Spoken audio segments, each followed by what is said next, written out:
बॉलीवुड में यूँ तो कई ऐसी एक्ट्रेस रही हैं जिन्होंने अपनी अदाओं के साथ-साथ अपनी एक्टिंग से लोगों को अपना दीवाना बना लिया। लेकिन काफ़ी कम एक्ट्रेस ऐसी रहीं जो कि लंबे समय तक बॉलीवुड में टिकी रहीं और इंडस्ट्री पे अपनी पकड़ बनाने में कामयाब रहीं।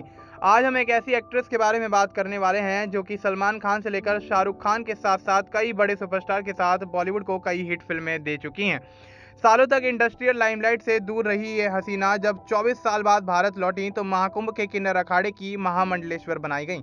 कभी शोबिज में अपनी अदाओं से सबके होश उड़ाने वाली बॉलीवुड में चर्चित एक्ट्रेस रही ममता कुलकर्णी ने अब बॉलीवुड से संन्यास ले लिया है।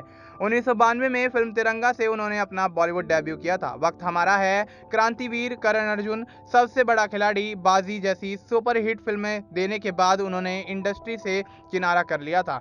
एक इंटरव्यू के दौरान जब ममता कुलकर्णी से पूछा गया कि उन पर आरोप है कि साल 2013 में उन्होंने बॉलीवुड फिल्म इंडस्ट्री को छोड़कर ड्रग माफिया विक्की गोस्वामी से दुबई में शादी कर ली थी।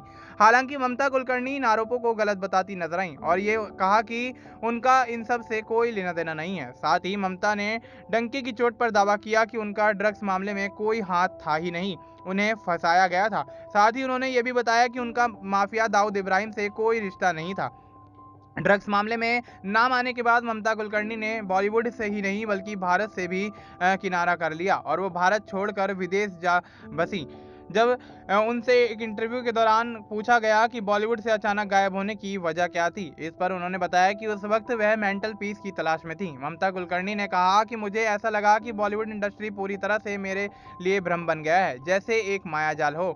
लोग चकाचौंध के पीछे भटकते रहते हैं और कुछ नहीं मिलता। ये वो समय था जब मुझे लगा कि अब बॉलीवुड का साथ छोड़ देना चाहिए।